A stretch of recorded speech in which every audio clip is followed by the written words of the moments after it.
દર્શક મિત્રો, વાત કરીએ છીએ નંદ ઘેરા નંદ ભયો, જય કનૈયા લાલ કી. એટલે આજે ભગવાન બાલકૃષ્ણના જન્મદિવસની. દર્શક મિત્રો, આજે ભગવાન બાલકૃષ્ણનો જન્મ રાત્રિના 12 વાગે થવાનો છે. દર્શક મિત્રો, આમ તો જન્માષ્ટમીનું વિશેષ મહત્વ છે. જન્માષ્ટમી સાથે કંઈક સાયન્સ પણ જોડાયેલું છે. આપણા ઋષિમુનિઓ મહાન સાયન્ટિસ્ટ થઈ ગયા અને એટલા માટે તમે જોજો કે આની અંદર દરેક વસ્તુની અંદર કંઈક ઇનોવેશન લાવવા માટે, કંઈક નવી નવી વસ્તુ લાવવા માટે આપણા ઉત્સવોની અંદર કંઈક એવું તથ્ય રહેલું હોય છે અને એ તથ્યના આધાર ઉપર આપણે આપણા જીવનની અંદર સમૃદ્ધિનું વરદાન મેળવી શકતા હોઈએ છીએ. દર્શક મિત્રો, દર જન્માષ્ટમીએ ખાસ કરીને રાત્રિના, કારણ કે આ સમયગાળો એવો હોય છે, વૈજ્ઞાનિક દ્રષ્ટિએ જોવા જઈએ તો આ સમયગાળો એવો હોય છે કે એ સમયગાળાની અંદર ગોચરમાં સૂર્ય મહારાજ પોતાની જ રાશિ એટલે કે સિંહ રાશિની અંદર બિરાજમાન હોય છે. ચંદ્ર મહારાજ પોતાની ઉચ્ચ રાશિ એટલે કે વૃષભ રાશિની અંદર રોહિણી નક્ષત્રની અંદર બિરાજમાન હોય છે.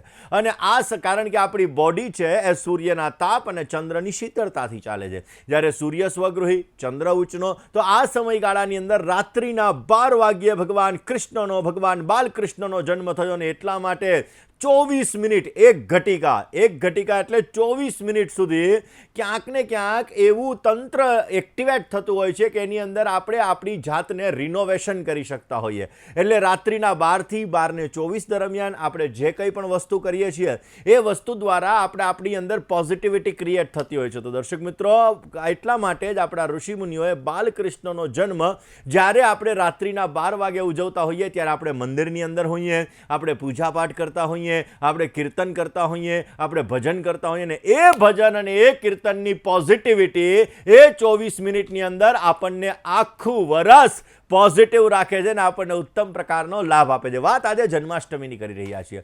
દર્શક મિત્રો, જન્માષ્ટમીનો તહેવાર ભગવાન કૃષ્ણના જન્મ સ્વરૂપે મનાવવામાં આવે છે અને ખાસ કરીને જોવા જઈએ તો ભગવાન વિષ્ણુના 8મા અવતાર એટલે ભગવાન કૃષ્ણ. અને આ ભગવાન કૃષ્ણ એમણે દેવકી માતાના કોખે જન્મ લીધો હતો અને 8મા સંતાનના સ્વરૂપે એણે જન્મ લીધો હતો. કંસના કારાવાસની અંદર એમનો જન્મ થયો હતો અને પછી પોતે પિતા વાસુદેવને ત્યાં જઈ ગોકુલની અંદર ખાસ કરીને પિતા વાસુદેવ એને નંદ બાવાના ઘરે મૂકીને આવે છે અને ત્યાં કૃષ્ણ ભગવાન એનું નાનપણ છે એ નંદ બાવાને ત્યાં એ બાળપણ ખાસ કરીને વીતેલું હોય છે. દર્શક મિત્રો, આ ભગવાન કૃષ્ણએ નાનપણમાં જ ઘણી બધી લીલા કરેલી. પૂતનાનો વધ કર્યો, બકાસુર, અંધકાસુર, આવા અનેક રાક્ષસોનો વધ કરીને અંતે છેલ્લે ખાસ કરીને અસત્ય ઉપર સત્યનો વિજય એટલે કે કંસનો પરાજય કર્યો હતો. તો દર્શક મિત્રો, આ ભગવાન કૃષ્ણના જન્મ સ્વરૂપે આપણે ખાસ કરીને દર વર્ષે શ્રાવણ મહિનાના કૃષ્ણ પક્ષની અષ્ટમી તિથિ એટલે કે 8મી તિથિએ રોહિણી નક્ષત્રની અંદર ઉચ્ચના ચંદ્રમાની અંદર સ્વગૃહી સૂર્યની અંદર એવા ભગવાન કૃષ્ણનો આપણે જન્મ ઉજવીએ છીએ. એવું કહેવાય છે કે ભગવાન કૃષ્ણના જન્મની સાથે આપણી મનોકામનાઓ પૂર્ણ થાય છે. નાના નાના ઉપાયો જો આજના દિવસે કરીએ તો સમૃદ્ધિનું વરદાન મળે, સંતાનનું વરદાન મળે, કાર્ય સિદ્ધ થાય, ઉત્તમ પ્રકારનો લાભ મળે. આવા દરેક વસ્તુ માટેના નાના નાના આપણે ઉપાયો આજની રાત્રિના સમયે આપણે કરી શકીએ છીએ કે જે ઉપાયો કરવાથી આપણી મનોકામનાઓ અવશ્ય સિદ્ધ થાય છે. દર્શક મિત્રો, ભગવાન કૃષ્ણની ઉપાસનાનું પર્વ એટલે કે જન્માષ્ટમી અને શ્રાવણ મહિનાના કૃષ્ણ પક્ષની અષ્ટમી તિથિના દિવસે આવતું હોવાથી આનું વ્રત આપણે અવશ્ય રાખવું જોઈએ. જન્માષ્ટમીનું વ્રત, શિવરાત્રિનું વ્રત, આવા વ્રતો રાખવાથી આપણા જીવનની અંદર મનોકામનાઓ પૂર્ણ થાય છે અને ઉત્તમ લાભ મળે છે. ઘણી જગ્યાએ તો દહીં હાંડીનો ઉત્સવ મનાવવામાં આવે છે અને આ દહીં હાંડીનો ઉત્સવ જેની અંદર નાના નાના બાળકો, જુવાનિયાઓ પોતે એકબીજા ઉપર આવે વ્યવસ્થિત રીતે પોતે સીડીની જેમ ચડી અને હાંડીને ફોડતા હોય છે. દર્શક મિત્રો, ભગવાન બાલકૃષ્ણ એનું ચરિત્ર આપણે જોઈએ, ભગવાન બાલકૃષ્ણની જીવન આપણે જોઈએ તો એ ભગવાન કૃષ્ણનું જીવન ચરિત્ર તમે જુઓ ને તો ક્યાંક ને ક્યાંક તમારા જીવનની અંદર લાભ, નુકસાન, હાસ્ય અને આપણા જીવનની અંદર જે આપણે કરવાનું છે, કારણ કે ભગવાન બાલકૃષ્ણએ જ્યારે એવું લાગ્યું, કારણ કે તટસ્થ ન્યાય નેતા છે, એને જ્યારે જીવનની અંદર એવું લાગે છે કે નહીં, હવે ક્યાંક ને ક્યાંક મારા જ કુટુંબીઓ, મારા જ સંબંધીઓ, મારા જ ક્યાંક ને ક્યાંક મિત્ર સર્કલ એ જે પોતે ન્યાયની અંદર નથી રહેતા, નિયમની અંદર નથી રહેતા, ત્યારે એને દંડ આપવાની અંદર પણ પોતે પાછા નથી પડતા. કારણ કે નેતા નેતાનું કામ શું છે? સુખ સુવિધા ભોગવવી એ નહીં, પણ નેતાનું કામ એ છે કે એ નેતા પોતે પોતાના જીવનની અંદર પોતાનો પરિવાર હોય, પોતાનું કુટુંબ હોય, પોતાનું મિત્ર સર્કલ હોય કે કોઈ પણ વ્યક્તિ હોય, તો એને ન્યાય રીતે, સાચો ન્યાય જે હોય એ ન્યાય રીતે ન્યાય આપે, એ નેતા કહેવામાં આવે. ને દંડ આપવાની અંદર પણ પાછા નથી પડતા. તો ભગવાન કૃષ્ણનું આપણે ચરિત્ર જોઈએ. એટલા માટે તો ભગવદ્ ગીતા, જે કૃષ્ણ ભગવાને મહાભારતના યુદ્ધની અંદર જે અર્જુનને ગીતાનો ઉપદેશ આપ્યો હતો, એ ગીતાનો ઉપદેશ, એ ગીતાજી આપણે 1 વખત, 2 વખત, 5 વખત, 10 વખત આપણે વાંચી જઈએ અને ગીતાનો સાર જ્યારે આપણા જીવનની અંદર ઉતરી જાય છે, ત્યારે આપણા જીવનની અંદર પોઝિટિવિટી ક્રિએટ થાય છે. દર્શક મિત્રો, વાત આપણે કૃષ્ણની કરીએ છીએ. આકર્ષયતિ ઇતિ કૃષ્ણ, જે આપણને આકર્ષણ કરે એ જ ભગવાન કૃષ્ણ છે. ને એટલા માટે દરેક વ્યક્તિનું આકર્ષણ એ કૃષ્ણ છે. ને એટલા માટે તમે સંઘર્ષ કરો છો, મહેનત કરો છો અને છતાં તમને ફળ નથી મળી રહ્યું. ક્યાંક ને ક્યાંક જન્માષ્ટમીની અંદર તમારે એવા ઉપાયો કરવા છે કે જેના લીધે આર્થિક સુખાકારી તમને સારી એવી પ્રાપ્ત થઈ શકે. દર્શક મિત્રો, આમ તો આપણા શાસ્ત્રોની અંદર સિદ્ધિ પ્રાપ્ત કરવા માટે, મનોકામનાની પૂર્તિ માટે રાત્રિનો સમય ઉત્તમ ગણવામાં આવે છે.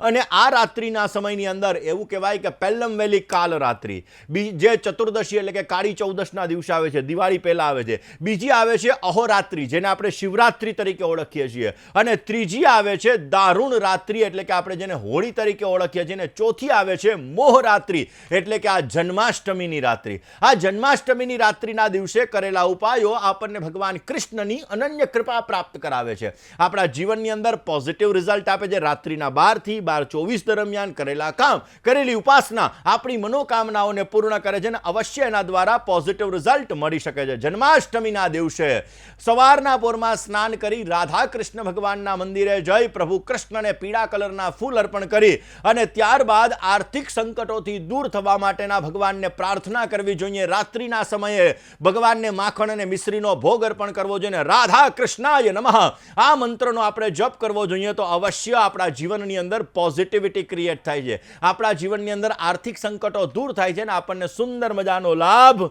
મળી શકે છે. દર્શક મિત્રો, જીવનની અનન્ય કૃપા પ્રાપ્ત કરવા માટે એવું કહેવાય છે કે દ્વારિકાધીશની ઉપાસના, ભગવાન કૃષ્ણની ઉપાસના આપણી મનોકામનાઓને પૂર્ણ કરે છે. એટલા માટે એ કાનની વાંસળી, એ કાનની મોરપીંછ આપણા જીવનમાં પોઝિટિવ રિઝલ્ટ આવે છે. તમારા જીવનની અંદર ક્યારેય પણ આર્થિક સમસ્યાઓથી તમે પીડાઈ રહ્યા છો તો ભગવાન કૃષ્ણની વાંસળી એ તમારા ઘરની અંદર રાખવાથી પણ આર્થિક સંકટોથી તમે દૂર થઈ શકો છો, ઉત્તમ પ્રકારનો તમે લાભ મેળવી શકો છો. દર્શક મિત્રો, મનોકામનાની પૂર્તિ માટે પણ આ જન્માષ્ટમી મહત્વની ગણવામાં આવે છે. તો જન્માષ્ટમીના દિવસે કયા એવા ઉપાય કરવા જોઈએ કે જેથી આપણા જીવનની અંદર ઉત્તમ લાભ મળી શકે? એવું કહેવાય કે ગાય માતા ભગવાન કૃષ્ણ છે ને, એ ભગવાન કૃષ્ણ ગાયો ચરાવવા માટે જતા ને, એટલા માટે ગોવાળ કહેવાના. દર્શક મિત્રો, વાત કરીએ મનોકામનાની પૂર્તિ માટે કયો ઉપાય કરવો. મનોકામનાની પૂર્તિ માટે જન્માષ્ટમીના દિવસે એટલે કે આજના દિવસે દક્ષિણાવર્તી શંખ તમારે ઘરે લઈને આવવાનો. દક્ષિણાવર્તી શંખ લઈ આવી એની અંદર તમારે જલ પૂરવાનું. જલનો અર્થ શું થાય? આપણા ઘરની અંદર નળમાં પાણી આવે એને પાણી કહેવાય. ગંગાજલ એને જલ કહેવાય. એટલે કે તીર્થ નદીઓનું જલ જો તમારા ઘરની અંદર હોય તો એ તમારે લેવાનું, અથવા તો ગંગાદી તીર્થ નદીઓનું તમારે મનમાં સ્મરણ કરી જવાનું. ગંગા, સિંધુ, સરસ્વતી ચ યમુના, ગોદાવરી, નર્મદા, કાવેરી, સરયુ, મહેન્દ્ર તનયા, ચન્મનવતી, વેદિકા, આ તીર્થ નદીઓનું સ્મરણ કરી અને પછી ભગવાન કૃષ્ણ ઉપર જલ દ્વારા તમારે અભિષેક કરવાનો. જલ દ્વારા અભિષેક કરી અને ભગવાન કૃષ્ણ પાસે તમારા જીવનની અંદર મનોકામનાની પૂર્તિ માટેનો તમારે ખાસ પ્રાર્થના કરવાની. એવરી ફ્રાઈડે, દર શુક્રવારે તમારે આ પ્રયોગ કરવાનો છે. એનાથી માં લક્ષ્મીજી પ્રસન્ન થશે, ભગવાન કૃષ્ણ પ્રસન્ન થશે અને અવશ્ય તમારી મનોકામનાઓ પૂર્ણ થશે અને તમને સુંદર મજાનો લાભ મળતો જણાશે. દર્શક મિત્રો, બધું હોય પણ આપણે એકબીજાની સુવાસ ન ફેલાવી શક્યા હોઈએ. કોઈ પણ જગ્યાએ આપણે જઈએ અને લોકો આપણને એમ પૂછે નહીં કે પ્રભુ કેમ છો, મજામાં? આપણી સુવાસ, આપણી સારી સુવાસ દરેક જગ્યાએ ફેલાય અને આપણને ઐશ્વર્યની પ્રાપ્તિ થાય. દર્શક મિત્રો, વાત કરી રહ્યા છીએ આપણે જન્માષ્ટમીની. આજે જન્માષ્ટમીનો પવિત્ર પાવન તહેવાર છે અને આજના દિવસે કરેલી ઉપાસના, કરેલા ઉપાયો આપણી મનોકામનાઓને પૂર્ણ કરે છે. દર્શક મિત્રો, વાત કરીએ ઐશ્વર્ય પ્રાપ્તિ માટે કયો આપણે ઉપાય કરવો જોઈએ કે જેથી આપણને ઐશ્વર્યની પ્રાપ્તિ થાય. દર્શક મિત્રો, આજના દિવસે જન્માષ્ટમીના દિવસે ભગવાન કૃષ્ણને તમારે સફેદ કલરની મીઠાઈ અર્પણ કરવી જોઈએ. બની શકે તો આજે ખીર બનાવી અથવા તો સફેદ કલરની મીઠાઈ એ તમે અર્પણ કરવાથી પોઝિટિવ રિઝલ્ટ મળે.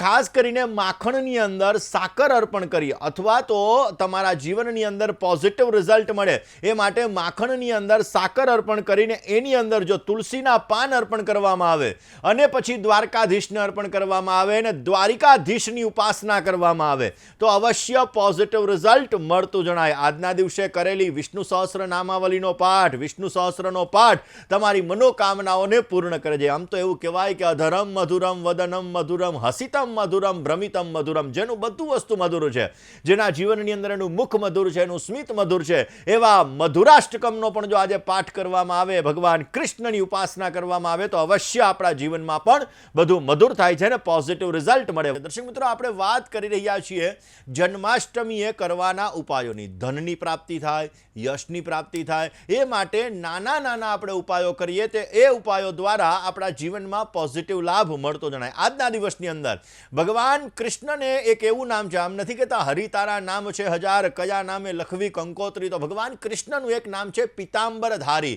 પિતાંબરધારી એટલે કે પિતાંબરધારીનો અર્થ શું થાય કે જેણે પીળા કલરના વસ્ત્રને ધારણ કરેલા છે એવા પિતાંબરધારી કહેવામાં આવે છે. ને એટલા માટે ભગવાન કૃષ્ણને જન્માષ્ટમીના દિવસે જો પીળા કલરના વસ્ત્ર અર્પણ કરવામાં આવે, પીળા કલરના ફળ અર્પણ કરવામાં આવે, પીળા કલરનું અનાજ અર્પણ કરવામાં આવે, પીળા કલરની મીઠાઈ અર્પણ કરવામાં આવે અને ભગવાન કૃષ્ણ અને માં લક્ષ્મીજીની જો ઉપાસના કરવામાં આવે તો અવશ્ય ધનની પ્રાપ્તિ થાય છે, યશની પ્રાપ્તિ થાય છે અને ઐશ્વર્યની આપણને પ્રાપ્તિ થતી જણાય છે. દર્શક મિત્રો, આજના દિવસની અંદર એટલે કે જન્માષ્ટમીના દિવસે ભગવાન કૃષ્ણના મંદિરની અંદર જઈ જટાવાળું નાળિયેર છે અને સાથે સાથે મિનિમમ 11 બદામ આપણે ભગવાન કૃષ્ણને અર્પણ કરવી જોઈએ. એના દ્વારા 27 દિવસ સુધી જો આજથી ચાલુ કરીને કન્ટિન્યુ 27 ડેઝ કન્ટિન્યુ તમે 27 દિવસ સુધી આ અર્પણ કરશો તો તમારા દરેક કાર્યની અંદર તમને સિદ્ધિ પ્રાપ્ત થશે, તમને કોઈ પણ વસ્તુની અંદર તમને લાભ મળી શકશે અને પોઝિટિવ રિઝલ્ટ મળતું જણાય. દર્શક મિત્રો, ઘણાને વેપારની અંદર સમસ્યા હોય, ઘણાને નોકરી નથી મળતી, ઘણાને નોકરીની અંદર સમસ્યા થઈ રહી છે,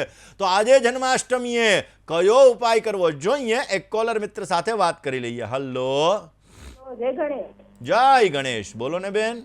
મુકુંદભાઈ, જન્મ તારીખ છે 1/12/66. 1/12/1966. સમય સવારે 5:35. 5:32 સવારે. જન્મનું સ્થળ અને જન્મનું સ્થળ મહેસાણા. એટલે મુકુંદભાઈ એમને મહેસાણા જન્મ સ્થળ મહેસાણા, એટલે એમને શેર બજાર ઉપર કેવું લેવાનું છે અને એમને મકાન વેચવાનું છે, દક્ષિણમુખી દરવાજો છે, એટલે તો એ માટે કેવું છે? કયો દરવાજો કીધો બેન? દક્ષિણમાં દરવાજો છે. ઓકે, દક્ષિણનો દરવાજો છે એટલે વેચી નાખવું છે, વેચવું છે. હા હા. એટલે ચલો હવે જન્માક્ષરની વાત કરીએ. દર્શક મિત્રો, આપણી અંદર એક માન્યતા રહેલી હોય છે કે દક્ષિણનો દરવાજો ના લેવાય. હું ઘણી વખત મારા ટીવી પ્રોગ્રામની અંદર આ વસ્તુ કહું છું કે દક્ષિણનો દરવાજો નેગેટિવ નથી, એ કોઈ દિશા નેગેટિવ નથી. તમારા જન્મના ગ્રહોના આધારે તમને કઈ દિશાથી લાભ મળશે એ વસ્તુ મહત્વની છે. દરેક દિશાની અંદર અલગ અલગ પદ આવે, એ પદની અંદર અમુક પદ પોઝિટિવ હોય, અમુક પદ નેગેટિવ હોય. દક્ષિણ દિશામાં એક પદ પોઝિટિવ છે. તમારો પોઝિટિવ પદનો દરવાજો હોય, તમારો મંગળ સારો હોય તો એ જ દરવાજો તમને રોડપતિમાંથી કરોડપતિ બનાવી શકે. દરવાજો નેગેટિવ છે અથવા તમારો મંગળ ખરાબ છે અને દક્ષિણનો દરવાજો છે તો કરોડપતિમાંથી રોડપતિ પણ તમને એ જ દક્ષિણનો દરવાજો બનાવી શકે. વાત આમના જન્માક્ષરની કરીએ. તુલા લગ્નની કુંડલીમાં બુધ અને કેતુ બિરાજમાન છે. 12મા સ્થાનની અંદર કન્યા રાશિનો મંગળ છે અને ધન સ્થાનની અંદર વૃશ્ચિક રાશિના સૂર્ય અને શુક્ર બિરાજમાન છે.